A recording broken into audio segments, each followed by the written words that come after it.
Bem, eu acho que o seu nome é Paulo, que aqui foi um chute muito grande que eu fiz, acho que você tem por volta de 48 anos. Você gosta do filme Matrix, gosta da música dos anos 80 e no seu tempo de lazer você gosta de ficar no meio familiar. Tá, vamos lá. Bom, meu nome é Danilo. Ok. Tenho 41 anos. Acho que a barba deixa um pouquinho mais velho. Foi minha dúvida. E o cabelo branco também. Meu filme favorito é Bastardos Inglórios. Minha música favorita, sim, gira em torno aí dos anos 80, rock. Aqui tá falando especificamente uma música, tem uma que me marca bastante que chama Don't Stop Believing. Nossa, excelente essa música. Mas é anos 80. Meu tempo de lazer, acho que você acertou.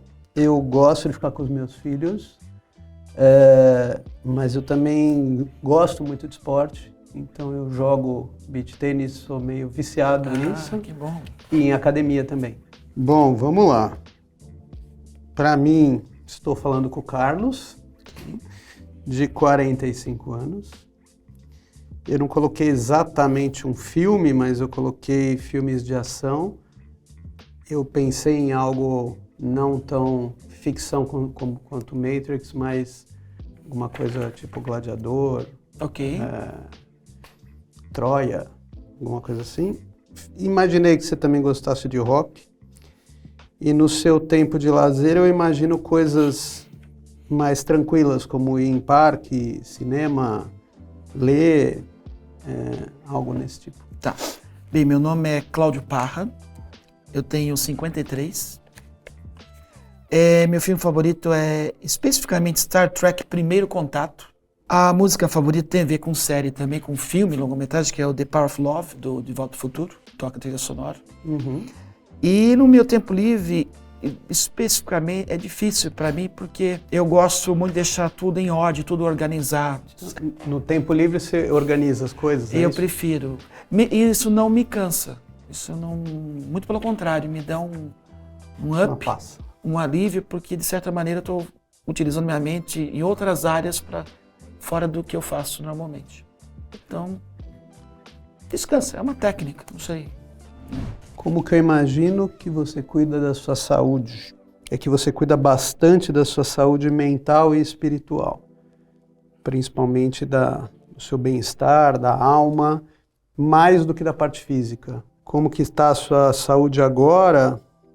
Eu acho que sem grandes preocupações. Eu não vejo algo que seja grave ou que está te fazendo perder o sono no momento. Das doenças que existem, a que te dá mais medo, provavelmente câncer, não sei exatamente do que. Dos exames médicos, do que você jamais faria, talvez exame de toque. E a sua profissão, acho que é mais difícil, mas botei a primeira coisa que me veio na cabeça. Coloquei pastor de igreja. Mentalmente é correto, sim, dizer. Minha mente, eu acho que eu cuido bem dela em termos das atividades que eu faço fora do meu padrão de profissão, tudo mais, né?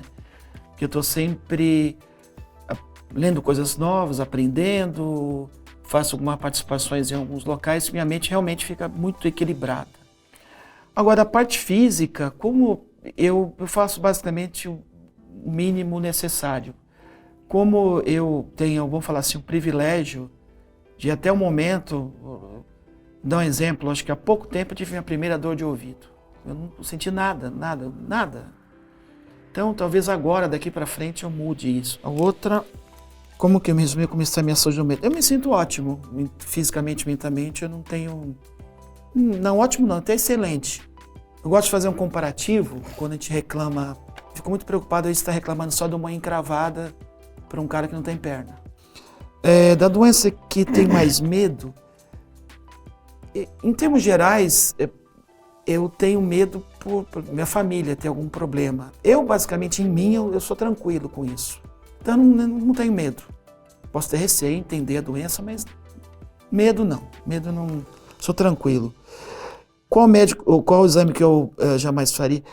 Eu li muito a respeito de tudo isso, de outros exames, por exemplo, como ultrassom, PSA, tudo mais, e li alguma coisa também em alguns órgãos, acho que eu posso estar incorreto na minha fonte, da OMS, onde falava que ela não recomendava o exame para rastreio de exame para câncer.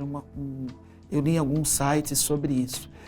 Por isso que eu entro até alguns fóruns e faço perguntas. Falo, olha, por que a OMS fala isso e tem tantas outras opções e é necessário fazer este? Eu contesto sempre isso. Não só não só esse tipo de exame.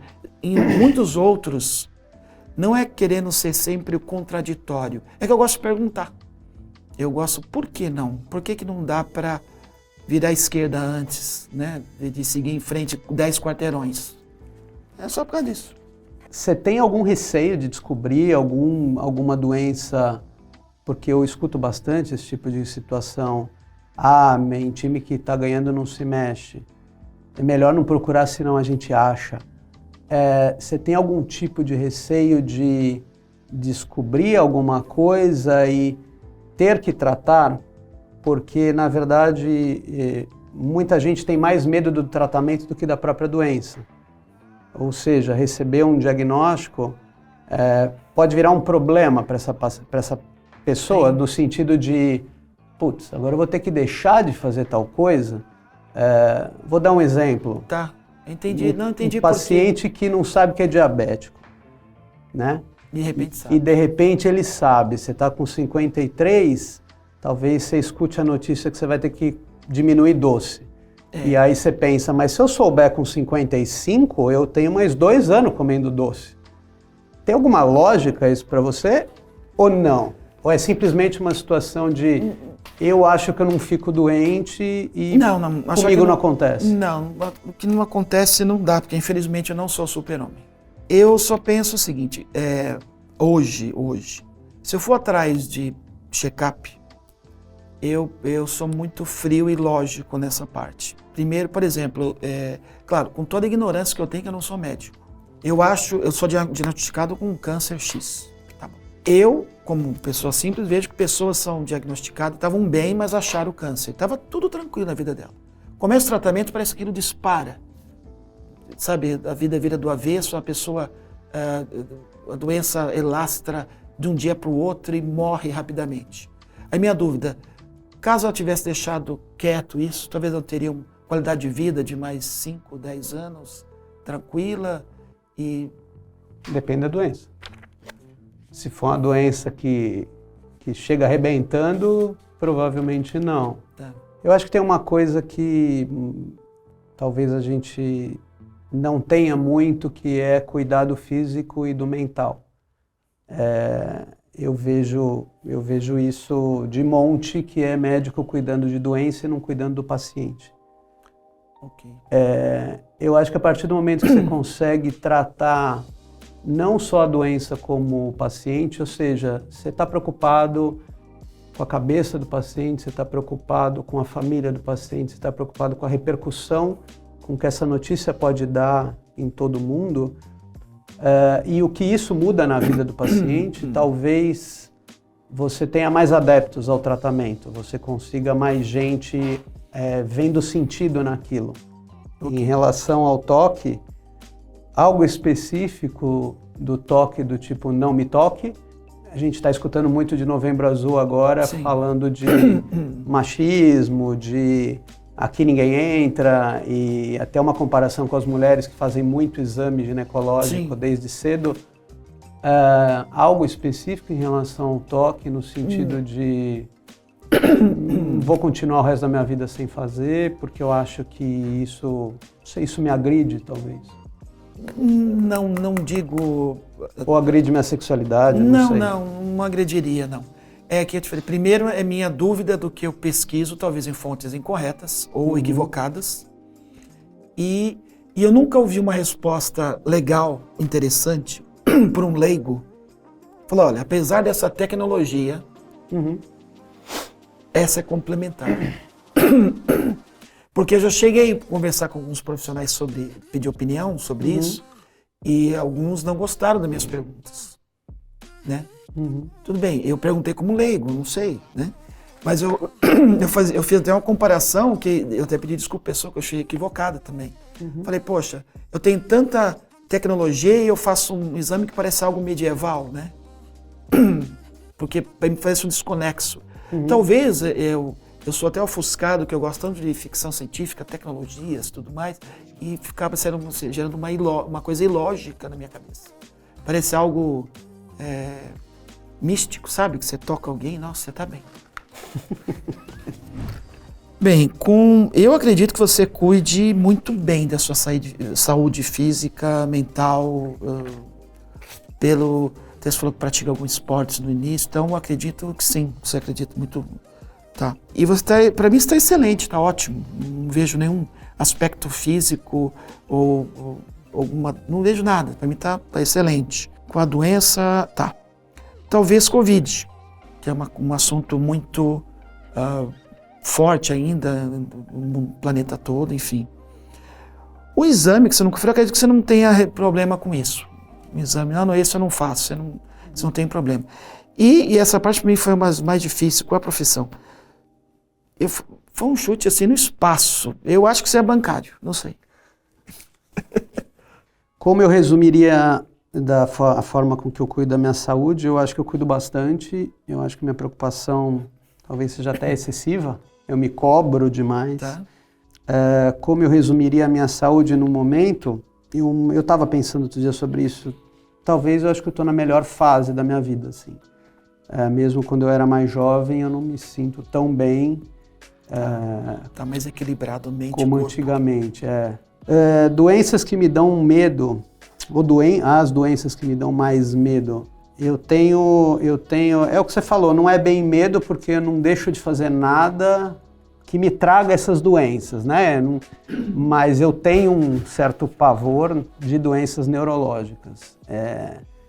Quando eu vejo o paciente com problemas neurológicos, e aqui eu estou dizendo algumas limitações de entendimento, de fala, eu acho incrível como as pessoas driblam e conseguem ter uma vida tranquila.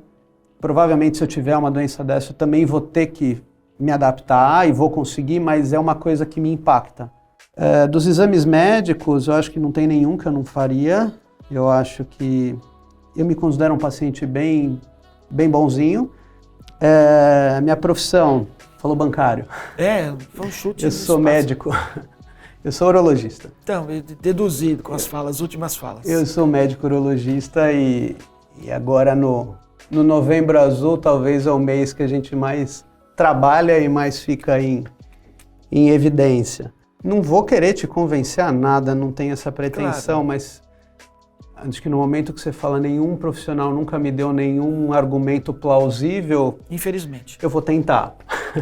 Na época, antes do PSA ser inventado, a maioria dos pacientes com câncer de próstata eram diagnosticados já com tumor avançado. Ok, fase final. Fase final. Tá? Então, praticamente, você pegava o diagnóstico e o paciente durava mais uns anos e morria, não tinha o que fazer.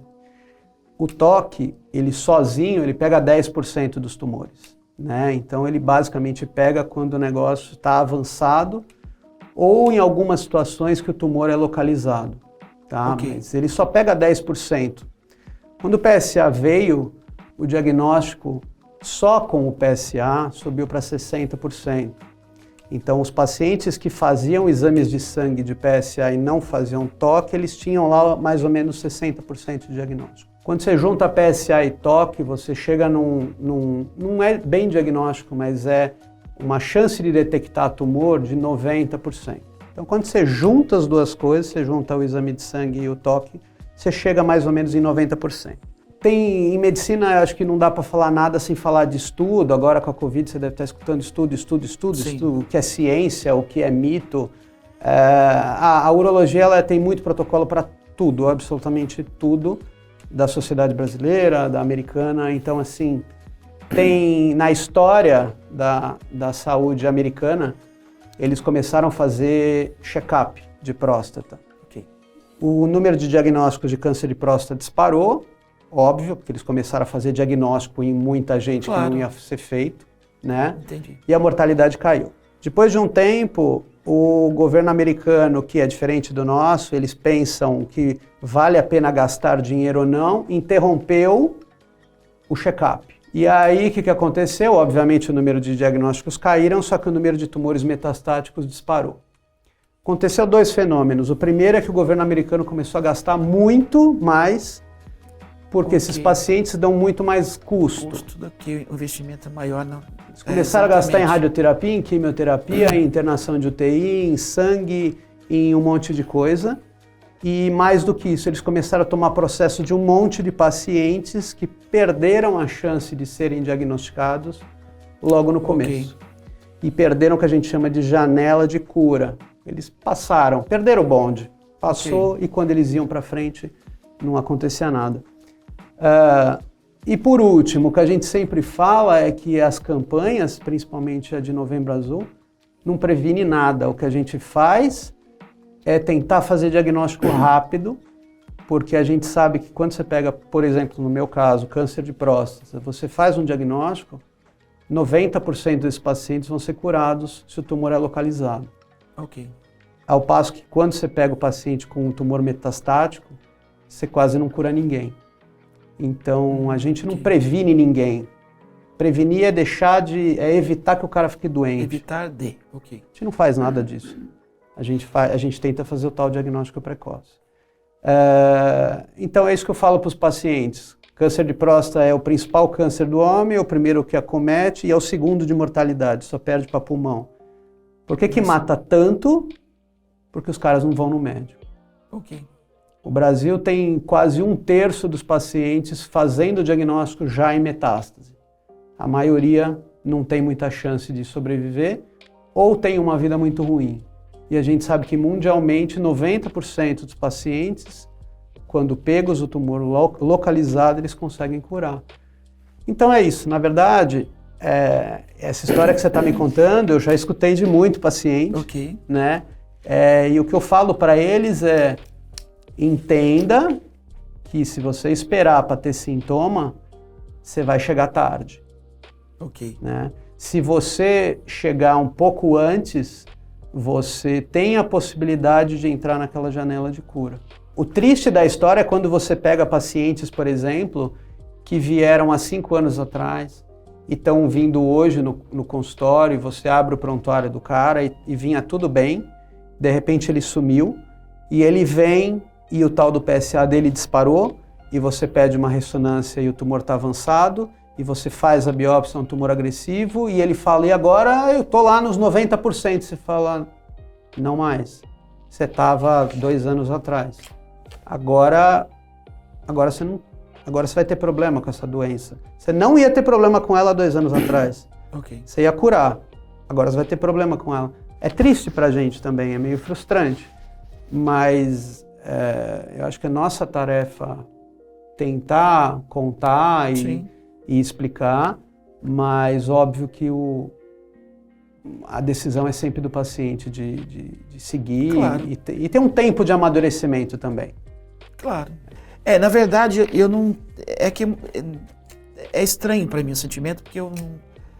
Medo próprio, vou falar assim, eu basicamente não tenho. Eu tenho receio pelo próximo de mim. Né? Poxa, minha mãe, meu irmão, minha família, minha esposa, meu filho, estão bem, estão ótimo. Aí eu acabo que quase automaticamente colocando em segundo plano. Eles estão bem? Tá tudo ótimo. Então eu não pelo menos como eu falei, esse é o meu pensamento hoje. Eu falo hoje porque eu mudei muito meus valores de umas décadas para cá. E nada impede de mudar outras coisas. A gente está sempre evoluindo, né? Modificando. Quer dizer, evoluir não quer dizer melhorar, é mudar, né? Evolução é mudança, nada de melhoria. Então, mas eu espero que eu evolua para melhor. Perfeito. É óbvio, né? As respostas aqui são óbvias, né? É óbvio que ele disse que não é uma agressão o homem fazer. Sabe? E é óbvio que também que não vale a pena arriscar, já que tem acesso a informação, a profissionais. Então, o que faz a resistência? Eu acho que principalmente a falta de informação e informação distorcida. Tá? Isso é o que mais eu acho. E talvez é um tema que foi muito, como que fala? Tem muita piada, é muito engraçado, é muito mais engraçado naquilo que você está forçando a barra na piada, entendeu? Só para tentar justificar algo. Eu acho que isso é muito prejudicial à informação final. E a pessoa que não possui resistência é exatamente o antônimo, porque ele tem informação, ele tem ou conhecidos que possam dar, ou um profissional de qualidade que pode dar a informação adequada. Olha, é assim e a escolha é sua. Isso eu acho que é uma das melhores coisas que eu vi até agora. Porque até o momento, as informações que eu nunca ouvi isso. Entendeu? Eu falo assim, ó, você tem que fazer. Não assim, a escolha é sua. Não. Todo mundo faz, por que você não faz? Todo mundo pula da ponte, então você tem que pular da ponte. Entendeu? Então isso não é legal isso. Olha, isso aqui eu tive que pensar, foi difícil, porque para mim é um mix de coisas aqui. Falta de informação, preconceito, valores sociais, valores morais. Então o que eu vejo como masculinidade frágil é isso.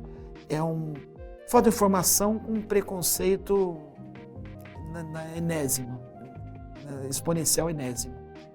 Você tem razão, eu acho que não é uma agressão, até porque o médico, eu acho que a gente vê o corpo humano como uma coisa muito mais normal, né, do que algumas outras pessoas, pra gente fazer exames e... É o cotidiano. É o cotidiano, né, seria esquisito se eu falasse o contrário. Sim.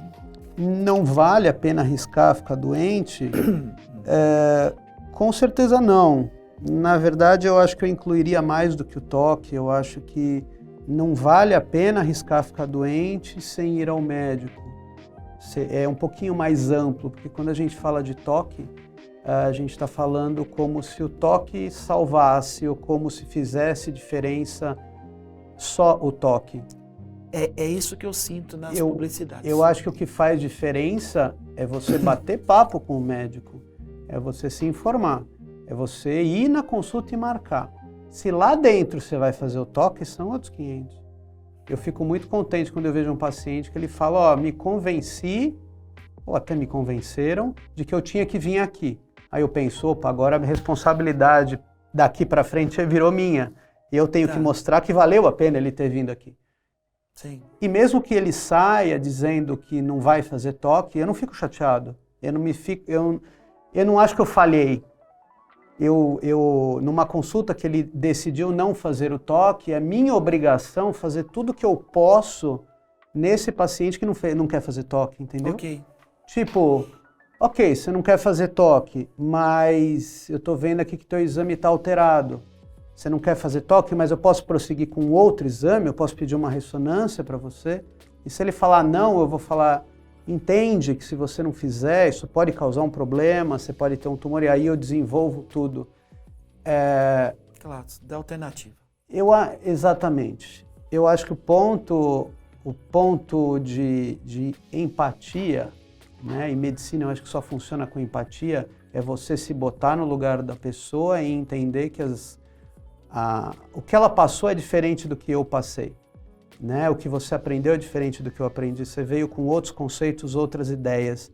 E talvez você nunca aceite fazer toque. Você ou qualquer outro paciente nunca aceite. Né? Isso independe de ter dinheiro, de não ter, de ter informação, de não ter. Tem determinadas coisas que bloqueiam o paciente. E eu não posso virar para ele e falar, bom, o senhor não quer fazer toque, então por favor vá embora, porque a minha única forma de fazer diagnóstico é essa. Não, não é assim. Se o senhor não quer fazer toque, não tem problema. A gente vai dar um jeito, eu vou dar um jeito, a responsabilidade é minha, eu vou dar um jeito de chegar no mesmo diagnóstico de outra forma. A forma com que eu julgo a resistência, você falou da informação, eu concordo com você, eu só usei outro nome, a ignorância no sentido de falta de informação, ausência de informação. Eu acho que esse é o principal motivo. Das piadas, eu acho o seguinte, tudo que vira meme, tudo que vira piada, tudo que cai na zoeira, na sacanagem, perde muitas vezes o objetivo principal, a verdade daquilo.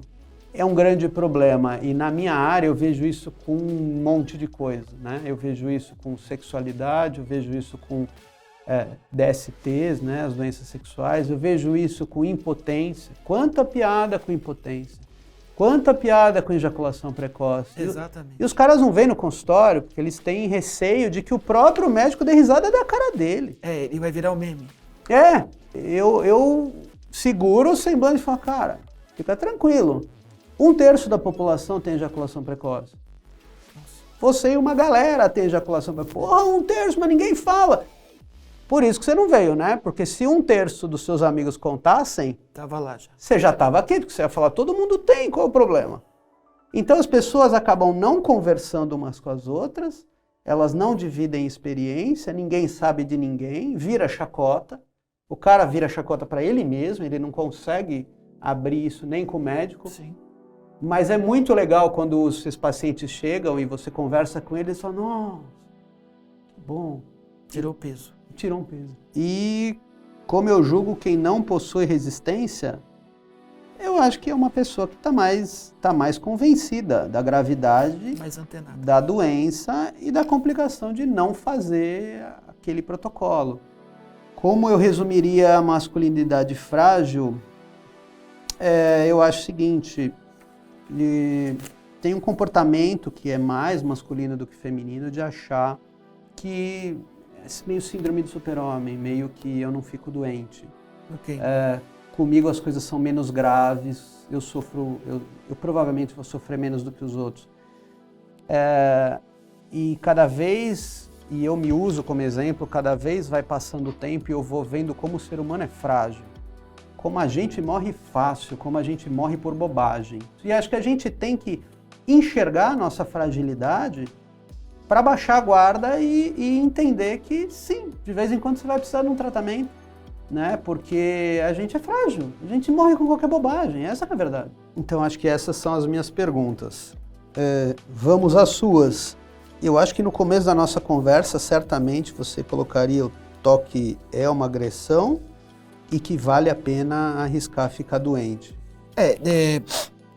Apesar de, como eu te falei, até o momento eu não querer fazer o exame de toque, eu não acho que é uma agressão. Eu estou coletando informação, quero entender, né? E não vale a pena arriscar para ficar doente. Isso aí é meio inteiramente óbvio, isso, né? Tá, isso é óbvio. Meu questionamento era só, tanto que eu disse, era por que tal coisa? Por que não tal coisa? Era mais isso do que eu nunca tive a informação de qualidade. Bom, a forma com que eu acho que você julga quem possui resistência em fazer o toque, eu já tinha escrito, mas você falou algo que eu acabei escrevendo aqui. Eu acho que você considera-se o 1% da população que interroga, o comum, a regra já imposta, e que é uma pessoa de opinião formada e que para mudar a tua opinião você tem que ter argumentos muito convincentes, que não vai ser qualquer, bom, a regra é essa, vamos fazer. Não é por aí para mim. Não... E como que você julga quem não possui resistência? Possivelmente, acho que complementa o outro, né? São pessoas que não colocam em xeque as regras já estabelecidas, elas vão na boiada. Eu coloquei assim, que a pessoa tem informação e mesclado um mix com medo. Uhum. Você sabe que a pergunta, o toque é realmente necessário, ela faz parte de 90% das consultas.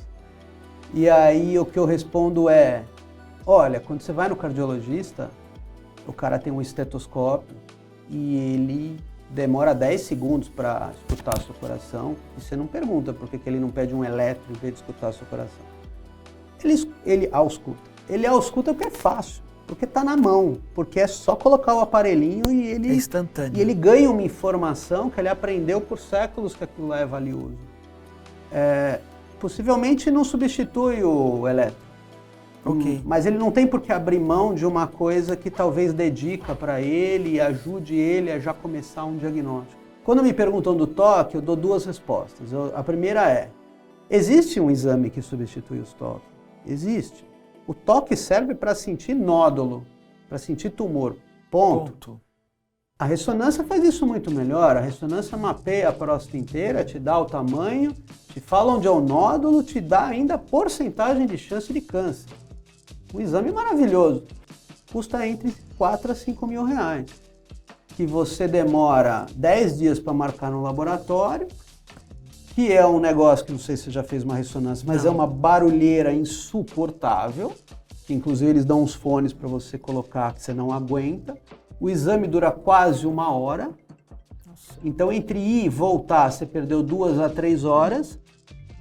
E a hora que eu tô com o paciente no consultório, eu vou batendo papo, e aí eu ponho ele sentado, e eu também tenho meu esteto, eu uso, e vou vendo a pressão, e batendo papo, e ele deita, e daqui a pouco eu tô na barriga, e vamos descendo, e bababá. É igual qualquer relação que você vai pegando intimidade, e aos poucos você fala, não, baixa aqui, não, deixa eu ver aqui, daí eu obrigatoriamente tenho que ver testículo, pênis, não, e vai falando, e vamos levantando a perninha, o paciente de barriga para cima, olha aqui eu tô fazendo toque, aqui toca, não, já foi. E aí, foi traumático? Não, foi bem sossegado. E aí o cara fala, e aí quando eu acabo eu falo assim, você acha que eu não deveria ter feito? E pro mesmo paciente, obviamente, que me questionou, ele fala, não, acho que não teria porque você perder esse tipo de informação ou trocar por uma ressonância. Então a resposta é sempre nessa linha, né? E por último, como que eu acho que você definiria ou resumiria masculinidade frágil? Masculinidade frágil, o homem não pode ser frágil ou não deveria ser frágil. Ele tem que estar lá presente, ser o mantenedor da casa, ele não pode ficar doente, né? E pode ser um ponto fraco para o homem ser frágil. Pode comentar sobre isso. Não, é isso mesmo. Eu sempre achei que era um conjunto de falta de informação com preconceitos sociais, valores familiares. E mesmo porque eu sinto o seguinte, quando você está, talvez como você colocasse num comando, um capitão, o capitão não pode entrar em pânico, o navio afunda. Então, eu acho que a gente pode e deve, em alguns momentos, ter essa atitude, em outros baixar a guarda, em outros manter essa atitude. Eu acho que a gente... medir. Eu acho que a gente não precisa ser forte sempre. Às vezes eu penso assim, eu começo a ter um sintoma de gripe, eu falo, nossa, eu não podia ficar gripado agora. Aí eu me olho no espelho e falo assim, e quando você podia? Porque você nunca vai achar que você pode ficar. Sempre vai ter alguma coisa... E ainda é um ser humano. Mas você vai ficar, aí você olha e fala, não, para. Você é um ser humano, cara. Você é igual a todo mundo, você vai ficar gripado sim. A gente tem um protocolo da Sociedade Brasileira de Uro, que é muito embasado na Associação Americana, de avaliar a população geral a partir dos 50 anos. Então, a partir dos 50 anos, advoga-se dos pacientes irem no consultório do urologista uma vez por ano, para fazer o exame de PSA, que é o exame do sangue, e o exame físico completo, que inclui o toque. Alguns grupos em especial começam esse check-up, essa avaliação a partir dos 40 anos. São 3. O primeiro é quem tem histórico de câncer de próstata na família, e aí inclui tio, irmão, avô e pai. O número 2 é pacientes da raça negra, eles têm até 3 vezes mais chance de ter câncer de próstata, e pacientes obesos. Então, esses 3 grupos a gente começa antes. Começar aos 40 anos é uma idade bem razoável. Então, o resto da população em geral a partir dos 50. E os grupos de risco, que são esses 3, a partir dos 40.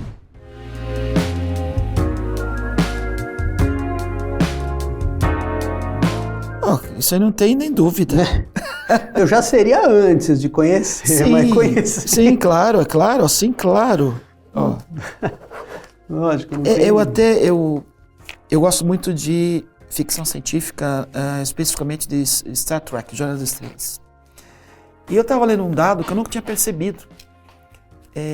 Quem gosta de ficção científica tem menos problemas de aceitação das coisas com preconceitos.